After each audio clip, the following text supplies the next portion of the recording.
అందరికి ఏంటకి వానలు ఆడిపోతున్నావు ఎక్కడికి వెళ్తానండి ఇదిగోండి బీరకాయలు కొద్దామని వచ్చాను. అసలు మా చెట్టు చూసారా ఎలా వాడిపోయిందో. అంతకుముందు వీడియోలో పెట్టినప్పుడు చాలా బాగుంది కదా, ఇప్పుడైతే ఎందుకో తెలియదు అండి. కొందరు ఏంటి దిష్టి వల్ల అలా అయిపోయింది అని అంటున్నారు, లేదు అనుకుంటే కొందరేమో అదేం లేదమ్మా అది కాచి అయిపోయింది అంటున్నారు. కానీ ఏమో నన్ను ఎందుకు ఎలా అయిందో తెలీదు.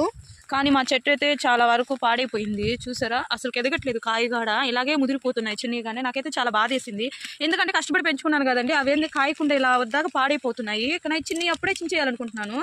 చూసారా ఎలా ముదిరిపోయిందో కోస్తున్నా కానీ.